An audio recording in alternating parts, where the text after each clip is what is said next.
Здравствуйте, уважаемые товарищи! Мы продолжаем цикл наших передач о героическом эпосе кыргызского народа Манасе. В предыдущих передачах я вам рассказывал о том, что мною на основе варианта сказителя Манаса Сагынбаева Розбакова написан пятитомный роман «Прозе Манас» на кыргызском языке. Вот они перед вашими глазами. Эти книги решением ученого совета Академии образования при Министерстве образования и науки Кыргызской Республики включены в школьную программу по кыргызской литературе в качестве дополнительного учебного пособия по изучению эпоса Манас. Я также подготовил 2 рабочие тетради для учеников 8 и 11 классов по эпосу Манас. Они также включены в школьную программу. В настоящее время я работаю над второй частью трилогии эпоса Манас Семитей. Мною закончен 1-й том данного произведения.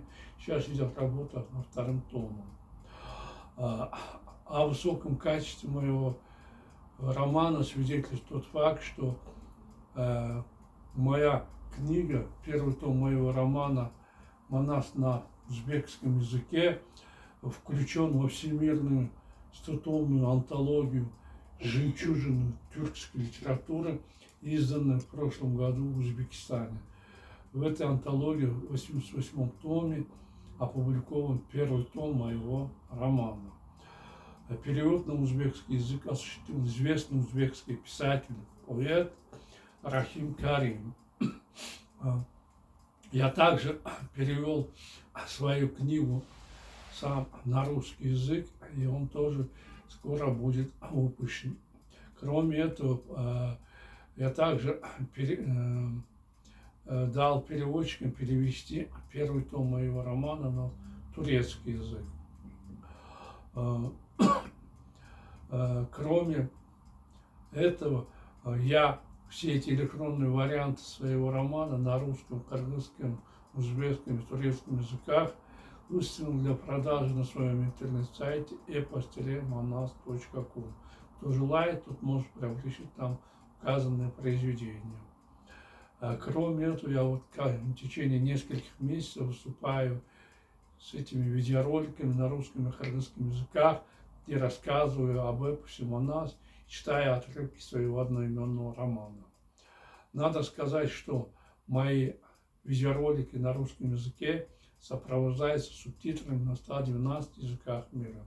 Это означает, что теперь любой житель нашей земли может познакомиться с эпосом Манас и моим романом на своем родном языке или языке наиболее понятном ему. Вот это все, что я хотел вкратце рассказать вам об эпосе своем романе. А теперь, с вашего позволения, я продолжу чтение своего романа. Вслед за Манасом расхохотались и его товарищи. Почему, дети мои, вы смеетесь? Если я поздоровался с вами, нахохлился, обиженный на смех Пушон. Поведайте об этом.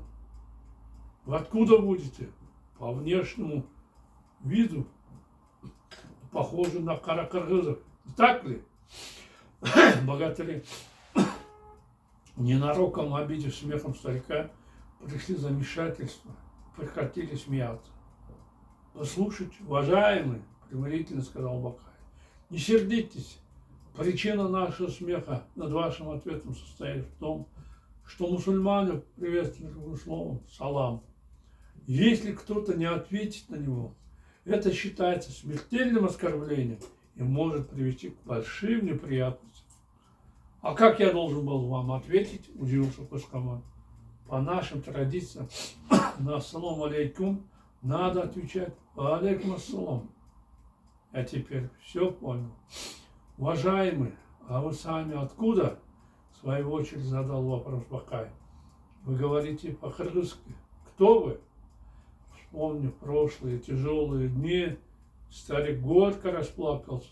Дети мои, зачем вам об этом знать? Я человек, разлученный от своей родины, ответил старик и рассказал свою историю.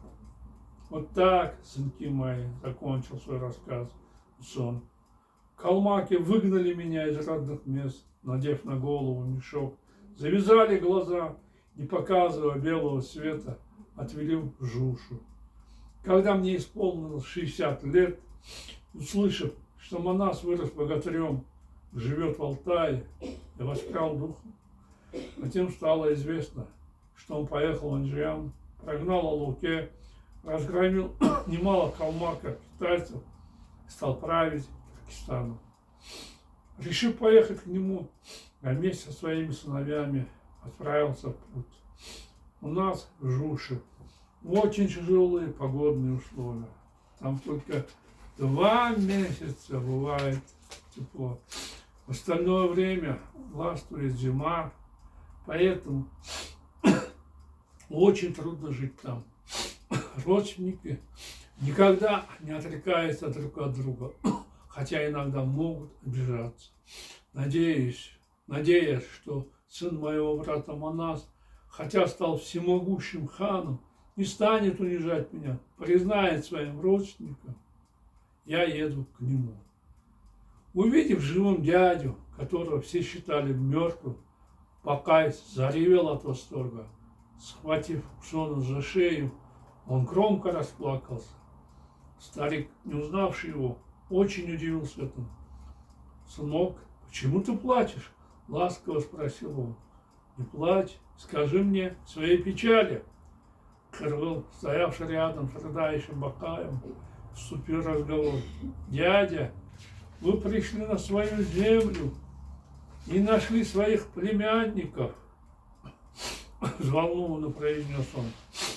«Парень, который обнял вас и плачет, это Бакай, сын вашего брата Бая. А тот юноша, что стоит напротив вас, Манас, сын Жакопа. Золотые вы мои, неужели я свиделся с вами?» — заорал старик. Соскочив с лошади, он обнял племянника, стал в голос плакать. Увидев отца в таком состоянии, его сыновья подскакали к нему. Витязи подняли громкий шум. «Богатырь, к вам приехали родственники!» — стали они разных сторон поздравлять Манаса. Сыновья Кускамана с недоумением смотрели на происходящее. «Отец, что случилось?» — тревожно спросил рослый, худощавый, скуластый Кокчокос, одетый в старый синий халат и поношенную черную шапку. «Милые мои!» — крикнул сын. «Богатырь, стоящий перед вами, Манас, сын моего брата Жакопа. Мы приехали в родные края!» Старик, проливая горькие слезы, погладил по лицу Манаса, поцеловал его. «Ненаглядный ты мой!» — радостно проговорил он. «Я достиг своей цели. Если мне суждено умереть, я уйду теперь с этого мира без сожаления и печали». Усон, встретив пропавших родственников, осуществив мечту, которую он нашел десятилетиями, еще больше заплакал. Взволнованный такой неожиданной встречей, Манас остановил кочевья, зарезал пару жирных кобыл и пригласил к себе богатыря Кокчу. «Кузен, — сказал он казаху, — дай моим родственникам подарок в честь приезда». Кокчу согласился и подарил Кокскаманам очень жирных, необиженных 300 лошадей. С-под воли, разглядывая Кускамана, Манас особое внимание обратил на Кокчокоза, старшего сына дяди. Бравировавший по поводу и без, хотя сам из-за бедности питался одной кашей, ходивший вечно неумытым, с грязным лицом, имея собственное ружье Чатала, коня Орджонбоса, боевую шубу Ходжоймо, Кокчокоз чрезвычайно гордился тем, что имел грозный, суровый вид, сражал наповал людей меткими, острыми словами при спорах. Хотя они были мирным кочевьем, мысль поднять боевого знания подал именно Кокчокоз. Если кто-нибудь захочет атаковать нас, увидев знамя, пусть подумает, что нас много, испугается, не посмеет напасть, посоветовал он отцу, сам понес красный стяг. Манас заметил, что многие из Кулкамана ходят пешими. Одежда у них была грязная, рубашки и штаны обещали от грязи, почти сгнили, придя в полную негодность. Их женщины были одеты не лучшим образом, удивляя людей рваньем, только смутно напоминающим платье. Они расхаживали в развалочку, напрочь лишенных женской грации и изящества. Шокированный таким внешним видом родственников, Манас решил отправить домой Истава Бозула, сына Романа. «Поезжай в Аил, сообщи обо всем отцу», — сказал Баатар. «Возьми у них Суюнчу, скажи, что едет Усон, его пропавший без вести брат». Когда посланник радостно уехал на коне, Манас устроил привал для родственников на 6 дней. Он всячески ухаживал за ними, только после этого повез их домой. Сыновья старика были очень бедные, поэтому раньше никогда не имели лошадей. Увидев жеребцов, они до смерти пугались и от страха забегали домой, что-то лепеча по-калмакски, как будто кони могли их искусать и съесть заживо, отчего стали посмешищем для народа. Опасаясь больших лошадей, не зная повадки жеребят, сыновья Усона оседлали их, считая маленьким и опасным. Но когда же ребята встали на дыбы, они грохнулись на землю и еще больше опозорились перед честным народом. «Будь ты проклят, Манас, со своей хитростью!» — разозлился Кокчекос, вытряхивая пыль с головы и яростно расчесывая грязные, давно не мытые, вонючие, начавшие сидеть волосы. «Он дал нам лошадей, которых дают только врагам. Самые маленькие из них встают на дыбы, сбрасывают человека на землю, а крупные стаскивают себя, кусают всадника, так что любой человек дрожит от страха и приходит в отчаяние. Значит, Манас, давший такую плохую скотину, не желает нам добра, и он настоящий враг Кускаману». Увидев плачевное состояние, Манас понял, что они выросли без лошадей.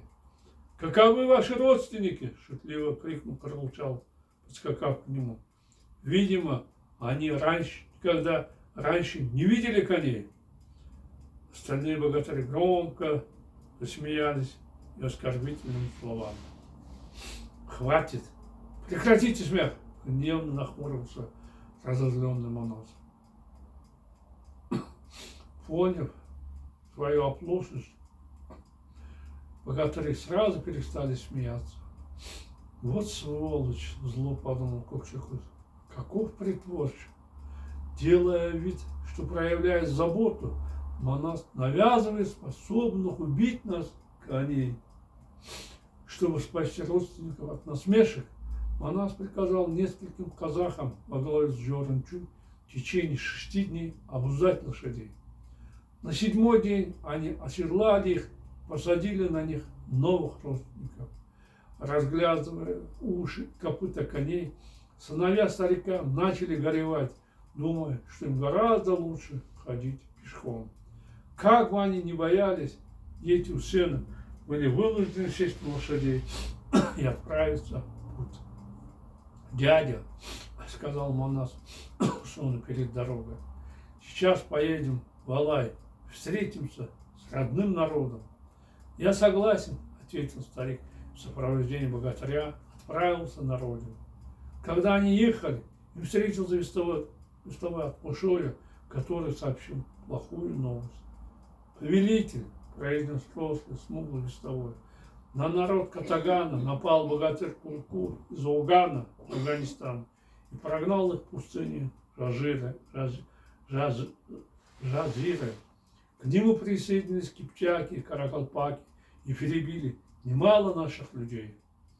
Разозленный Манас решил немедленно отправиться в поход против Турку. Он стал размышлять над тем, как отправить кускоманов до своего аила. Ну вот, уважаемые товарищи, наше время подошло к концу. Я прощаюсь с вами. До свидания. До новых встреч.